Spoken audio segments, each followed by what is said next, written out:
Good morning all of you. Welcome to the Prince Institute of Computer Science explorable class, जिसमें आज हम लोग digital तरीके के माध्यम से एक पावर प्रेजेंटेशन के माध्यम से आज हम सीखेंगे कि कंप्यूटर में आखिर प्रिंटर का क्या रोल रहा है। कंप्यूटर में प्रिंटर का रोल का अर्थ ये है कि हम लोग कंप्यूटर में बेसिकली माउस और कीबोर्ड का सबसे ज़्यादा यूज़ करते हैं, और उसका यूज़ बस ये था कि हम लोग कंप्यूटर में यूज़र्स के द्वारा दिए गए जो भी इंस्ट्रक्शंस थे, जो भी कमांड्स थे, या जो भी इनपुट था टाइप किया हुआ हो, ग्राफिक्स द्वारा डिज़ाइन किया हुआ हो, या कोई भी इंफॉर्मेशन आप सेव कर रहे हो, उसको सॉफ्ट कॉपी के अलावा अब हम हार्ड कॉपी में अगर चाहें तो कैसे उसको ला सकते हैं। सॉफ्ट कॉपी का मतलब ये होता है कि आपने कोई भी कैरेक्टर, कोई भी वर्ड, कोई भी सेंटेंस, कोई भी इंफॉर्मेशन टाइप किया अपने कंप्यूटर में, तो वो उस कंप्यूटर में क्या कर देता था, हार्ड डिस्क में स्टोर करता था। लेकिन हार्ड डिस्क में स्टोर करना ही काफ़ी नहीं था, हमें अब क्या चाहिए, हमें वो एक हार्ड कॉपी पर भी डेटा चाहिए। अभी हार्ड कॉपी क्या है? जो किताबें आपके पास मौजूद हैं, जो कॉपी आपके पास मौजूद है, जिस पे आप लिखते हैं या जिसके द्वारा लिखा हुआ आप पढ़ते हैं, वो सारे हार्ड कॉपी के एग्जांपल्स हैं। क्या हैं वो? हार्ड कॉपी पे एग्जांपल्स हैं। अब हार्ड कॉपी आई कैसे? देखिए, कॉपी तो बहुत सारे मैन मेड प्रोसीजर्स फॉलो के बनी है। पेड़ से पेपर बनता है, आप सबको ये बात पता ही है। लेकिन उस पेपर पे अगर हम नहीं, इंसान अपने कलम और पेंसिल से नहीं, कंप्यूटरीकृत प्रिंट आउट अगर निकालता है, यानी कंप्यूटर द्वारा दिया गया प्रिंट आउट, लिखाई अगर होती है, तो कंप्यूटर तो लिखता तो है नहीं, कंप्यूटर करता क्या है? बेसिकली कंप्यूटर हमारे सॉफ्ट कॉपी इनपुट्स को, यानी कैरेक्टर्स इनपुट को कैरेक्टर इनपुट डिवाइस द्वारा अंदर लेता है। जैसे कीबोर्ड हमारा कैरेक्टर इनपुट डिवाइस ही तो है। कीबोर्ड के ऊपर जो भी अक्षर बने वो सब क्या है? कैरेक्टर्स हैं। और कैरेक्टर्स क्या होते हैं? अक्षर ABCD हो गया, @ हो गया, $साइन हो गया, रुपीज़ साइन हो गया, ये सब क्या है? स्पेशल कैरेक्टर्स ही तो हैं। इसके बाद आपके नंबर्स आ गए, न्यूमेरिक्स हो गए, 1 2 3 4 5 6 7 8 9 0। तो ये सारे जो भी चीज़ें हैं जिसको आप टाइप करते हो, वो आप कीबोर्ड का यूज़ करके, जिनको आप पॉइंटिंग का यूज़ करते हो, लाइक सेव करना हो, क्लिक करना हो, ओपन करना हो, या डबल क्लिक करना हो, उसके लिए आप माउस का यूज़ करते हो। डॉक्यूमेंट्स के पेजेस को ऊपर नीचे स्क्रॉल करना हो, पेज आगे बढ़ाना हो, पीछे बढ़ाना हो, तो माउस में स्क्रॉल बटन दिया होता है, चक्का दिया होता है, उसको आप आगे पीछे करते हो। यस और नो? राइट क्लिक करते हो माउस पे, तो जो उसके साइड्स के फीचर्स होते हैं वो शो होते हैं। आप लेफ़्ट क्लिक करते हो तो वो क्या करता है? उसको एंटर करता है, उसको प्रेस इम्प्लीमेंट कराता है। यस और नो? लेकिन अब हमको अगर मान लीजिए कोई डॉक्यूमेंट चाहिए, और वो डॉक्यूमेंट क्या होगा, हमारे पास हार्ड कॉपी में आ जाए, उसके लिए हम क्या करें? उसके लिए फिर इन्वेंट किया गया प्रिंटर को। और जो प्रिंटर माउस और कीबोर्ड में, कंप्यूटर में माउस और कीबोर्ड के बाद सबसे ज़्यादा यूज़ करने वाला डिवाइस बना, वो बना प्रिंटर आपका। क्या बना आपका? प्रिंटर। प्रिंटर क्या करता था भाई? सिंपल सी बात है, नाम में ही काम छिपा हुआ है। प्रिंट करने वाली मशीन को प्रिंटर कहा गया, प्रिंट करने वाली मशीन को प्रिंटर कहा गया। क्या प्रिंट कर रहा था? ये यूज़र द्वारा दिया गया कोई भी कैरेक्टर इनपुट, उसको वो प्रिंट आउट में कन्वर्ट कर रहा था। अब आप बार बार कह रहे हो सर कैरेक्टर बोल रहे हैं, कैरेक्टर बोल रहे हैं, ग्राफिकल पॉसिबल नहीं था क्या?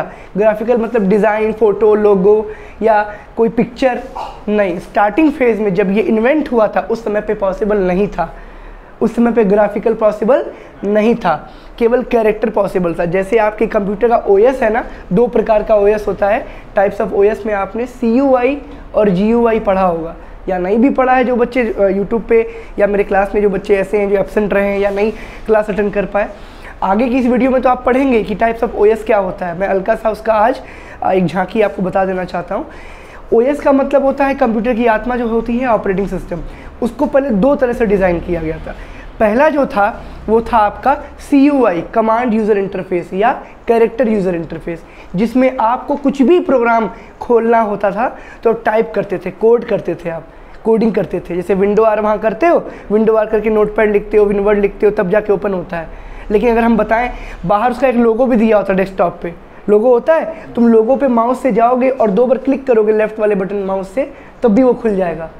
व्हाट्सअप मोबाइल में क्या करते हो? देख के खोलते हो आप लोग आइकन, कि व्हाट्सअप की कोडिंग करते हो कि व्हाट्सअप टाइप करेंगे तो व्हाट्सअप आएगा। यस और नो? नहीं ना? तो जब कोडिंग नहीं करते हो मतलब वो GUI है, ग्राफिकल यूज़र इंटरफेस। एक 3 साल का बच्चा भी आजकल यूट्यूब का आइकन देख के पहचान जाता है ये यूट्यूब है, इसको दबाएंगे तो यूट्यूब खुलेगा। यस और नो?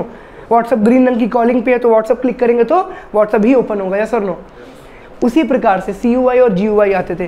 पहले प्रिंटर्स भी आपके ऐसे ही थे। प्रिंटर्स कैसे थे? इसी प्रकार से वो थे।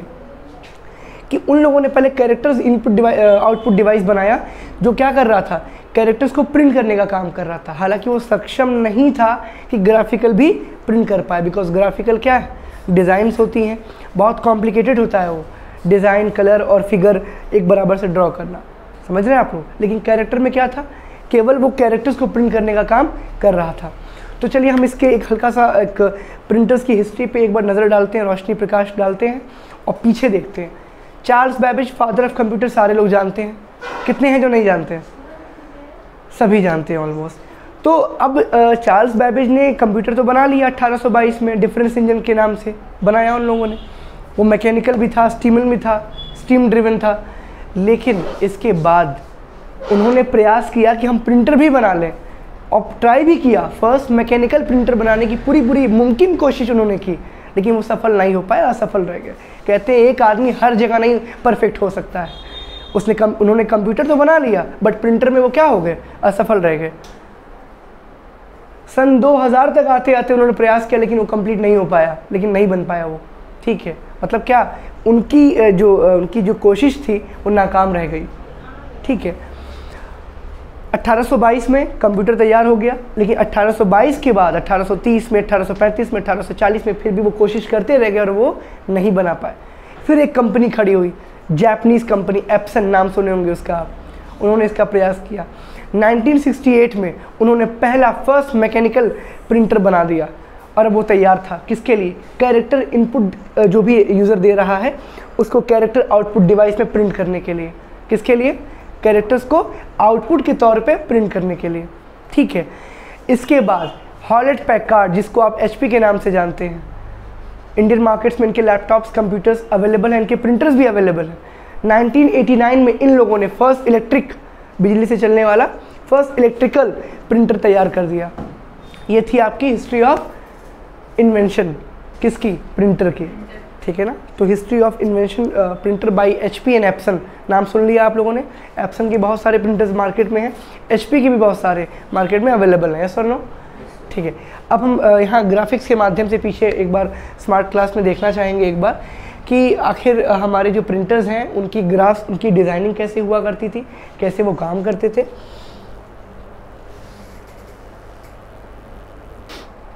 बस एक मिनट रुक जाओ। तो जैसा कि आप सब अभी जान रहे हैं कि हम लोग बात करेंगे आज, पीछे प्रोजेक्टर पे हम लोग देखेंगे कि कैसे हम प्रिंटर्स की इवोल्यूशन को देख सकते हैं, एक के बाद एक कैसे उसका आविष्कार हुआ और टेक्नोलॉजी कौन सी इस्तेमाल की गई। तो सबसे पहले मैं आपको बता दूं कि प्रिंटर जो बनाए गए वो दो भागों में, मेजरली मुख्य रूप से दो भागों में डिवाइड किए गए, ठीक। पहला क्या था, इम्पैक्ट प्रिंटर, दूसरा था नॉन इम्पैक्ट प्रिंटर। अभी इम्पैक्ट प्रिंटर क्या होता है, इम्पैक्ट प्रिंटर नाम में ही काम छिपा हुआ है, उसके नाम से हम ये बात समझ पा रहे हैं, प्रभावशाली प्रिंटर, क्या, जो प्रभाव डालता हो। और प्रभाव वही चीज़ें डालता है जो हमें या तो ज़बरदस्त तरीके से दिखाई दे या तो सुनाई दे, यस और नो। इसीलिए पॉल्यूशन को भी तीन भागों में डिवाइड किया गया, हालांकि है तो चार, लेकिन तीन की एग्जांपल में लो। नॉइज़ पोल्यूशन, ध्वनि प्रदूषण, सुने आप लोग, जो आवाज़ चीज़ें बहुत करती हैं वो हमें क्या करती हैं, चैन से सोने नहीं देंगी, सोचने नहीं देंगी, किसी को चीज़ पे काम नहीं करने देती हैं, यस और नो। कान में आवाज़ें गूंजती हैं, अगर आप ट्रेन के आसपास रहते हो, ट्रेन के ज़ोर से आवाज़ सुनते हो तो क्या होता है, वो आवाज़ डिस्टर्ब करती है नहीं करती, बताएं। वैसे ही ये प्रिंटर जो उस समय पे बना था, इम्पैक्ट प्रिंटर, वो नॉइज़ी प्रिंटर के नाम से भी जाना गया था। किस नाम से, अभी नॉइज़ी का मतलब क्या होता है, जो बहुत आवाज़ करता हो। कब ये आवाज़ करेगा, प्रिंट आउट के टाइम पे।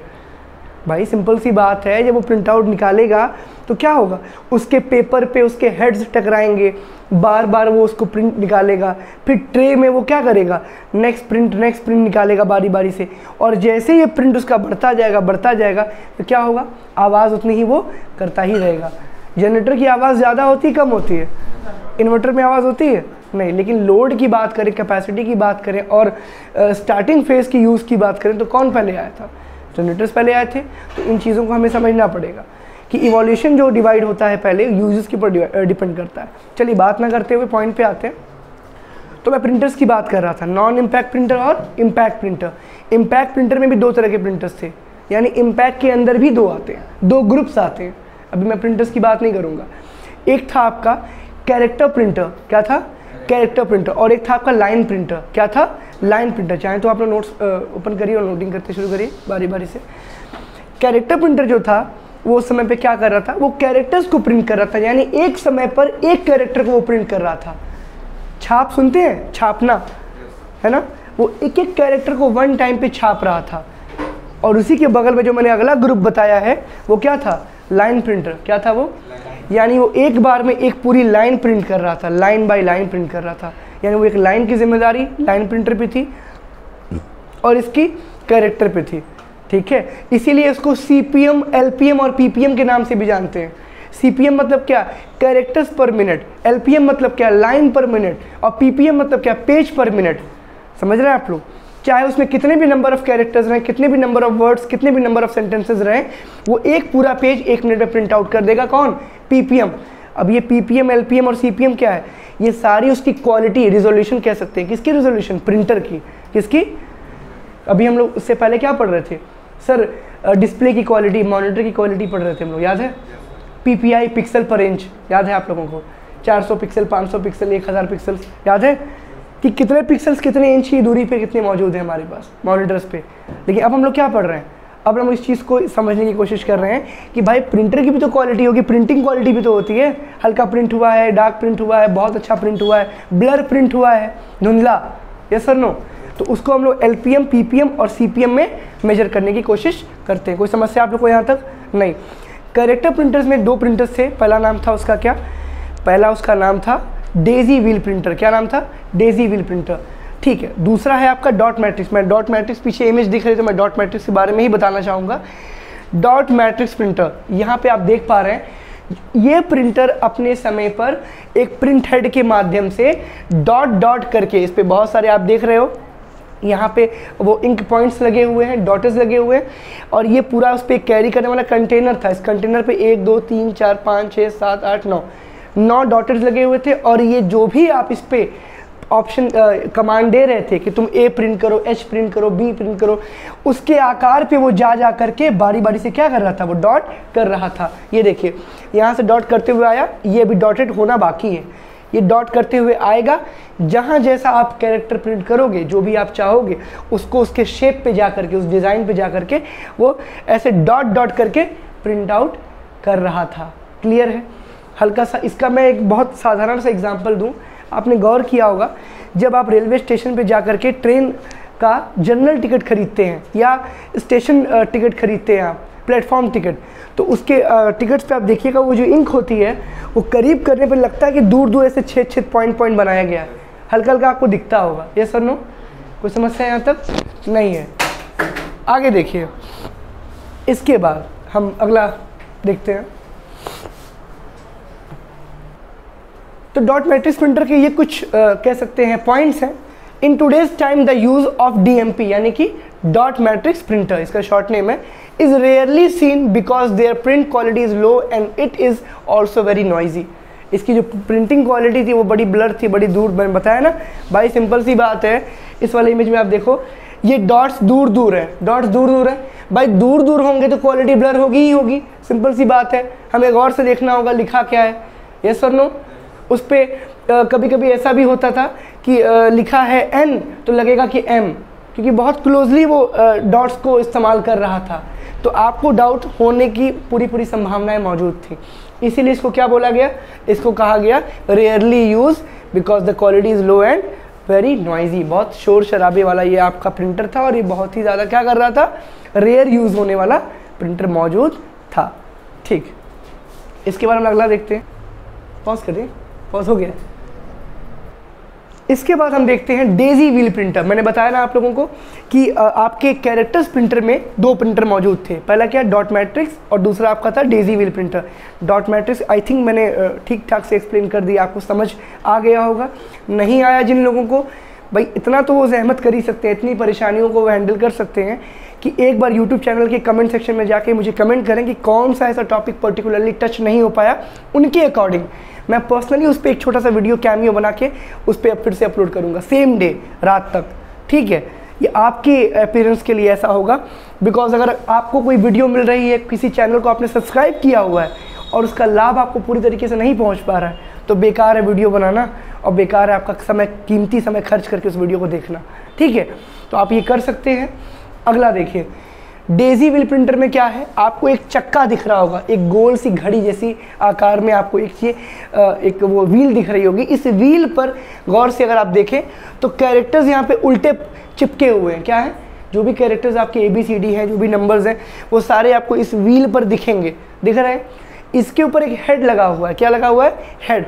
आप जो भी कैरेक्टर्स को प्रिंट करने का कमांड निर्देश देते हैं इस प्रिंटर को, ये उस पे इसकी कॉर्नर इंक पे इसका जो हेड होता है वो डूबा हुआ होता है, और यही हेड उस पर्टिकुलरली कैरेक्टर्स पे जाके, नंबर्स पे जा करके उसको छाप देता है, हैमर करता है। हैमर मतलब क्या, हथौड़ी मारता है, लाइक उस हेड को मारता है और वो क्या होता है, छप जाता है पेपर पे।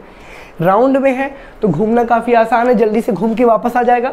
जिस कैरेक्टर को आप चाहेंगे, मान लीजिए ये कैरेक्टर यहाँ पे मौजूद है, तो ये घूम के यहाँ से यहाँ आया, यहाँ इसने छाप कर दिया। अगले कैरेक्टर्स आपने नहीं टाइप किया, आपने Z टाइप किया, Z कहाँ पे मिलेगा आपको, सपोज करिए Z आपको यहाँ मिल जाएगा, तो यहाँ इसने छाप किया, फिर घूम के यहाँ पे आएगा और यहाँ पे फिर क्या करेगा, छाप कर देगा। यस और नो? तो ये आपको डेजी व्हील प्रिंटर घूम करके, हैमर प्रिंट करके आपको डेटा को प्रिंट आउट दे रहा था। ठीक है, इसको हम बारी बार से यहाँ देखना चाहते हैं, तो पहले गौर से देख लेते हैं। ये देखिए, ये सपोज करिए आपका पेपर है। क्या है ये? पेपर। और इस पर आपको प्रिंट करना है, PRIN करना है, प्रिंट लिख करके आपको प्रिंट करवाना है। फिर यहाँ पे देखिए रिबन, ये रिबन क्या कर रहा है, ये पेपर के ठीक पीछे वाले लेयर पे ऐसे चिपका हुआ है। इसके मदद से ये जो चक्का घूमेगा, वो ये रिबन की मदद से ये हैमर इस पे जाएगा और इसी रिबन के पीछे आपका पेपर क्या होगा, छपता जाएगा। क्या होगा? छपता जाएगा। Characters embossed on tip of arm. Tip of arm, ये देखिए, ये वही आर्म है जिस पे वो आपका हैमर क्या करेगा, हिट करेगा, और आपके जो भी कलर्स हैं वो डूबे हुए रहते हैं इस आर्म में। क्या होते हैं? डूबे हुए रहते हैं। फिर देखिए ये चक्का, ये क्या हो, ये जो एरो डबल मोल्डेड एरो बना हुआ है, मतलब ये चक्का पूरा रोटेट करेगा 360 डिग्री। कितना? 360 डिग्री, यानी कि पूरा वो रोटेट करेगा। और जब वो पूरा रोटेट कर रहा होगा, पूरा वो घूम रहा होगा बारी बारी से, तो ये लेफ्ट से राइट की ओर जाएगा और राइट से लेफ्ट की ओर आएगा। पूरा रोटेशन हो जाने पे जब ये पूरा प्रिंटर रोटेट करेगा, तो प्रिंटर का जो मैकेनिज्म होगा वो कंप्लीट मूवमेंट के साथ शो ऑफ करेगा। जैसे हम यहाँ पे बारी बारी से अगर देखें, total of 96 characters arm, 96 characters के पूरे इस पे आर्म्स मौजूद हैं। ठीक है, प्रिंटर का जो मैकेनिज्म, उसका जो मूवमेंट है वो बड़े ही इजी वे में रोटेट होगा 360 पे। जो भी कैरेक्टर्स आप यहाँ पे प्रिंट करोगे, जो भी आप यहाँ पे टाइप करोगे, वो यहाँ पे आपका एम्बोज यानी डूबा हुआ आपका आर्म रिबन पेपर पे प्रिंट कराने में आपकी सहायता पूर्ण रूप से करेगा। कोई समस्या यहाँ तक किसी को नहीं? ये उसका आर्किटेक्चर है, ये उसका नक्शा आप कह सकते हो, इसको बना सकते हैं। ठीक है, क्या हुआ? मैं तो I points and daisy wheel printer के मैं दिखा दूं। Only text can be printed with this type of printer. Daisy wheel printer is rarely use in today's time.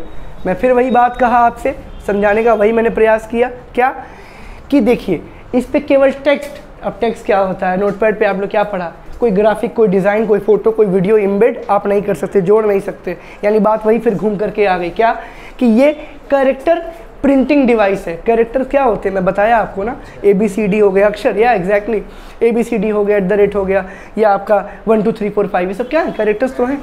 कोई डिज़ाइन, कोई फ़ोटो तो है नहीं। फ़ोटो में ज़्यादा गहराई होती है और फोटो में बहुत बारीकी से प्रिंट आउट होता है, कि कोना मिलाना पड़ता है, कलर्स पूरा भरना पड़ता है। आप लोग फ़ोटो निकलवाते हैं, प्रिंट आउट निकलवाते हैं स्कूल का प्रोजेक्ट वगैरह, तो आप देखते होंगे कि वो प्रिंटर वाला क्या बोलता है कि फ़ोटोकॉपी का मैं 5 रुपये लूँगा, प्रिंट आउट का मैं 20 रुपये लूँगा। क्यों? इंक ज़्यादा खर्चा हो रही है। क्या हो रही है? क्योंकि जो तुम्हारी फ़ोटो, जो तुम्हारी डिज़ाइन है, उस पर पूरा प्रिंटर बार बार चलेगा उसको रंग भरने के लिए। आपने दीवार, पेंटर को पेंट करते हुए दीवार को देखा है, वो ब्रश मारता ही रहता है जब तक कि वो रंग उस पर दाग नहीं छिप जाता। Yes sir no? पिछला जो पेंट आपने कराया था, पपड़ी बन के वो छूट चुका है, उसको छिपाने के लिए उससे मोटा पेंट और 2 लेयर, 2 कोट करना पड़ता है पेंट। Yes sir no? तभी जाके क्या होती है, पीछे की लेयरिंग छुपती है। उसके लिए मेहनत ज़्यादा होगी और पेंट का पैसा क्या होगा, ज़्यादा लगेगा आपका। पेंट तो सस्ता ही आता है, लेकिन मजदूरी उससे महंगी हो जाती है। Yes sir no? मैंने पिछले साल घर पेंट करवाया, 45,000 रुपये पेंट का आया और आई थिंक 36,000 रुपये मजदूरी का आ गया। मतलब जितने का मटेरियल उतने ही लमसम में हमारी मजदूरी आ गई। और आई थिंक काम चला था कम से कम 10-12 दिन का काम चला था। 4 मजदूर थे और ये चार्ज आ गया। चलिए, तो समझाने का, मैंने एग्जांपल देने का आशय क्या था? आशय ये था कि जब कभी भी मशीन को या लेबर पॉइंट पे आदमी को ज़्यादा मेहनत करनी पड़ेगी तो आपका एक्सपेंस, आपका खर्चा ज़्यादा आएगा। इस पे क्या था, सिंपल सी बात है, बस कैरेक्टर्स प्रिंट करना था उस समय पे, तो कैरेक्टर्स को प्रिंट करना ईजी था, इसलिए ये बहुत चल रहा था। अभी आज के समय में इसका कोई यूज़ नहीं है। क्यों? बहुत सारे इंकजेट प्रिंटर, लेज़र प्रिंटर आपके घर में, आपके ऑफिस में आप खुद पर्सनली खरीद सकते हो। और वो क्या करते हैं, वो सिर्फ आपके कैरेक्टर्स नहीं प्रिंट करते हैं, फ़ोटो, ग्राफिक्स, डिज़ाइंस या जो भी आप चाहते हो वो आपका आप कंप्यूटर पे बनाते हो और कंट्रोल P दबा के एक कमांड दे करके उसको प्रिंट आउट दे पाते हो। या सर नो? कोई समस्या आता किसी को? नहीं। आता है चेन प्रिंटर। क्या आता है बच्चों? इस पे मैं आपको एक नज़र डालना चाहूँगा कि चेन प्रिंटर पे क्या होता था कि जो चेन बनी हुई, आप ये चेन यहाँ पे बनी हुई देख रहे हैं जो यहाँ से घूम करके आ रही है। अब आप कहोगे सर ये चेन कहाँ कट गई, बीच में कटी नहीं है, यहाँ पेपर जो आप लगाते हैं तो चेन इसके पीछे होती है, ठीक है, और आपको यहाँ पे वो क्या दिख रही है, छिपी हुई दिख रही है, बैक ऑफ पेपर। ये पेपर का पिछला हिस्सा है, ठीक है, जो प्रिंट के समय पे नहीं सामने आता। ये प्रिंट हैमर है। ये क्या है? प्रिंट हैमर है। और हैमर तो आपको पता ही है, इंक में डूबे हुए कॉर्नर्स में जो आपके रिबन्स हैं वो क्या करते हैं, हैमर जब उस पर पड़ता है तो जो कैरेक्टर आपने टाइप किया वही कैरेक्टर यहाँ पे क्या होता है, पेपर पे प्रिंट होकर के बाहर आउटपुट आ जाता है। यहाँ गौर से देखिए, ये जो पूरी चेन बनी है इस पे कैरेक्टर्स उल्टे लिखे होते थे। आपने मोहर देखी है जिस पे स्टैंपिंग, आप फीस रिकॉर्ड पे स्टैंपिंग कराने आते होंगे ऑफिस में मेरे, तो क्या देखते हैं कि मोहर पे जो भी अक्षर हैं वो उल्टे लिखे होते हैं। इंक डालकर जब हम उसको सीधा मारते हैं तो सीधा प्रिंट होता है। उसको इम्प्रेशन, रिफ्लेक्शन बोलते हैं एक तरीके से। अगर आप उसको देखो क्या हो, हाँ, इस बिल्कुल अच्छा वर्ड, मुझे वर्ड नहीं मिल रहा था, उसको मिरर इमेज भी बोलते हैं। सेल्फी आप जब लेते हो अपने कैमरे से तो क्या होता है, मिरर इमेज आपके सामने आती है। तो उसी प्रकार से ये भी उल्टे कैरेक्टर इस पे लिखे हुए हैं। इंक से हैमर पे जब उस पर वो हिट कर रहा था, स्ट्राइक कर रहा था, स्ट्राइक मतलब मारना, अटैक करना, स्ट्राइक कर रहा था, तो जो कैरेक्टर्स आप चाह रहे थे उसके घूम के आ जाने के बाद से आपका जो रिबन है उसको सामने लेके आ रहा था और प्रिंटिंग हैमर द्वारा उस पर प्रिंट आउट करके पेपर पे प्रिंट आउट निकाला जा रहा था, ठीक है। यानी ये चेन प्रिंटर उस समय पे ऐसी टेक्नोलॉजी का इस्तेमाल कर रहा था जो साइकिल की चेन जैसी होती थी कि आप जब पैडल मारोगे पूरी चेन घूम के आएगी, फिर वहाँ पे आएगी। और जहाँ आपको रोकना होता था क्या कर, पैडल को आप रोक लिया करते थे। पैडल आप मारोगे तो क्या, चेन चलती रहेगी, प्रिंट होता रहेगा। लेकिन जहाँ आपको रोकना है कि नहीं 2-3 लाइन छोड़ के प्रिंट आउट निकालना है, तो आप क्या करोगे, या एक प्रिंट आउट निकाल चुके हैं, अब अगला प्रिंट आउट कुछ देर बाद निकालना है, तो पैडल आप रोक लोगे, चेन स्टॉप हो जाएगा, अगला पेपर चेंज करोगे, डॉक्यूमेंट चेंज करोगे और फिर से मारोगे प्रिंट आउट, तो फिर घूम के क्या होगा, प्रिंट आउट हो जाएगा। ये समस्या यहाँ तक? इसको बोलते हैं चेन प्रिंटर टेक्नोलॉजी। ये चेन प्रिंटर अगला था, तीसरा प्रिंटर था। नेक्स्ट, अब आगे देखते हैं। इसके बाद देखिए ड्रम प्रिंटर, जो सिलेंड्रिकली पोर्शन में आपको ये सिलेंडर शेप में यहाँ पे आपको एक ड्रम दिख रहा है, उस ड्रम पे भी कैरेक्टर्स उल्टे लगाए गए थे। दिख रहा है आप लोगों को? ये सारे कैरेक्टर आई थिंक सबको विजिबल होगा वीडियो में भी ना, साफ साफ दिख रहा होगा, ये सर नो? तो जो भी वीडियो यहाँ पे आपको दिख रहा है इस पे गौर से आप देखिए कि सारी विजिबिलिटी आपके सामने है। और ये जो कैरेक्टर्स इस पे उल्टे प्रिंट है वो इंक में डूब करके, यहाँ पे आप देखो ये इसका हैमर, प्रिंटिंग हैमर है जो आपका इंक में डूबा हुआ है। क्या है ये? इंक में डूबा हुआ है। पेपर आप यहाँ लगा रहे हो, ड्रम रोल करता था, घूमता था, हर तरफ घूमने के लिए कैपेबल था। जब ये ड्रम घूम रहा होगा तो इस रिबन को पेपर आगे पहुंचाने के बाद, यानी स्लाइटली ऊपर से नीचे लाने के बाद, ये उस पर क्या कर रहा था, प्रिंट कर रहा था। क्योंकि ये गर्म करके उस पर हिट करेगा तो क्या होगा, जो भी इसमें इंक लगी रहेगी वो इस पर छप जाएगी, इस पर क्या होगा, छप जाएगी। कोई समस्या यहाँ तक किसी को? नहीं। 1 फॉर ईच प्रिंट कॉलम, हर एक कॉलम को प्रिंट करने के लिए जिम्मेदारी इसकी थी। कॉलम वाइज तो आप सब जानते हैं, ये आपका कॉलम होता है, ये आपका रो होता है। अगर मैं रो वाइज कहता तो वो प्रिंटर ऐसे ऐसे प्रिंट करता, ठीक है। अगर मैं कॉलम वाइज बोल रहा हूँ तो क्या हो रहा है, वो ऊपर से ऐसे ऐसे प्रिंट करने के लिए जिम्मेदार होगा। कोई समस्या आता किसी को? नहीं। अब एक हल्का सा हम लोग एक ओवरव्यू देख लेते हैं। ओवरव्यू क्या होता है कि जिसको हम कुल जोड़ कहते हैं, कुल इम्पैक्ट प्रिंटर और वो non impact printer. Impact printer का पहला point, there is a physical contact between the print head and the paper. Print head और पेपर के बीच में एक क्या होता है कि फिजिकल कह सकते हो या मैकेनिकल कॉन्टैक्ट कह सकते हो। मतलब क्या कि कोई डिवाइस, कोई पार्ट उसका टच है और तभी वो उस पर काम करेगा प्रिंट के लिए। दूसरा, दे आर नॉइजी प्रिंटर्स, बहुत शोरगुल प्रिंटर थे, आवाज़ बहुत कर रहे थे। They are slow printers, they consumes lot of time during printing a document and also high power consumption, बिजली भी खींच रहे थे क्योंकि इलेक्ट्रिकल भी वो थे। उसके बाद से कुछ प्रिंटर्स इसमें क्या थे, मैकेनिकल थे, और कुछ क्या थे, इलेक्ट्रिकल थे। फिर देखिए प्रिंट क्वालिटी इज़ पुअर, भाई प्रिंटिंग क्वालिटी क्या थी उस समय पे, पुअर थी। पुअर नहीं कह सकते आप उसको पूरी तरीके से, लेकिन ये कह लो कि मतलब अकॉर्डिंग टू आवर यूज़ उतना कंपैटिबल नहीं थे वो, ठीक ठाक थे, काम चलाऊ था, सुने होंगे आप लोग। फिर आता है दे आर चीप प्रिंटर्स, सस्ते प्रिंटर्स थे वो लोग, बहुत महंगे प्रिंटर्स नहीं थे वो, बड़े काम आम कीमत में आपको आराम से मुहैया हो जा रहे थे। फिर आपका आता है दे यूज़ कंटिन्यूस पेपर शीट्स, लगातार पेपर शीट को इस्तेमाल वो कर रहे थे। जैसे एक प्रिंट आउट हो गया, फिर अगला पेपर क्या होगा, किस में है, क्यू में है, क्यू मतलब लाइन में है, इसके बाद वो आएगा, उसके बाद वो आएगा, line by line. They are not suitable for graphics, बता चुका हूँ पहले ही आपको, कैरेक्टर्स को प्रिंट करने के लिए बनाया गया था, ABCDEFG 1 2 3 4 5, न कि डिज़ाइन एंड फोटोज़। कोई समस्या आता किसी को? ये आपका इम्पैक्ट प्रिंटर के कुछ पॉइंट्स थे, जो लोग नोट ना किए वो नोट कर सकते हैं, चाहे तो वो लिख सकते हैं इजीली। इसके बाद फिर देखिए non impact printer, there is no physical contact between print head and the paper, कोई फिजिकल कॉन्टैक्ट यानी कि वो पेपर कोई भी फिजिकली कॉन्टैक्ट में नहीं था प्रिंटिंग हेड और पेपर के बीच में, यानी जो प्रिंटिंग हेड है वो पेपर से क्या था, दूर था, वो प्रिंट आउट के टाइम पे क्या हो रहा था, क्लोज आ रहा था। Number 2, they are not noisy printers, simple सी बात है, ये काफ़ी हद तक बेहतर महसूस किया गया क्योंकि उसमें क्या था, नॉइजीनेस बिल्कुल भी नहीं थी, आवाज़ करने वाला प्रिंटर वो नहीं था। Their printing speed is fast as compare to impact printer, impact printer के मुकाबले उनकी जो प्रिंटिंग की जो स्पीड थी वो क्या थी, बहुत ही उम्दा थी, अच्छी थी। Their print quality is higher, simple सी बात है, अगर नॉन इम्पैक्ट प्रिंटर है और उसके काफ़ी समय के बाद वो आया है तो उसकी क्वालिटी तो अच्छी होगी ही होगी। दे आर एक्सपेंसिव, यहाँ चीपर था एक्सपेंसिव, ये बहुत महंगे आ रहे थे भाई, सिंपल सी बात है, क्वालिटी बढ़ेगी तो कीमत भी बढ़ेगी। They can use individual paper sheets, they are suitable for graphics, individual paper sheets का मतलब ये हो रहा था कि अगर आप चाहो तो एक पेपर पे, अगर आप चाहो तो कई पेपर पे प्रिंट आउट देने का मतलब ये नहीं कि अगर आपने 4 पेपर आपके उसमें डॉक्यूमेंट्स में ओपन है और एक ही पेपर पे आपको प्रिंट आउट निकालना है तो एक ही पेपर आप निकाल सकते थे, इस पे ऐसा नहीं था। अगर आपने वहाँ पे 4 डॉक्यूमेंट्स बना रखे हैं और पेपर आपको एक प्रिंटर पे देना है तो ये पॉसिबिलिटी वहाँ पे नहीं थी कि केवल एक ही पेपर को आप प्रिंट आउट कर सको। जैसे मान लो 4 पेपर का आपने डॉक्यूमेंट बनाया और 4 में से आप पेपर नंबर 2 प्रिंट आउट करना चाहते हो तो पॉसिबल नहीं था, चारों के चारों प्रिंट होंगे। इस पे क्या था, इंडिविजुअल था, 4 में से 3 को प्रिंट करना है, 4 में से 2 को करना है, 4 में से 1 को करना है, आपकी इच्छा आपकी मर्जी, कोई दिक्कत यहाँ तक। इसी के साथ हमारा नॉन इम्पैक्ट प्रिंटर समाप्त होता है, कल हम जानेंगे इम्पैक्ट प्रिंटर क्या होता है, ठीक, सॉरी इम्पैक्ट प्रिंटर समाप्त होता है, कल हम जानेंगे नॉन इम्पैक्ट प्रिंटर क्या होता है। Thanks to all of you and to my YouTube family and my classmates, good day, thank you.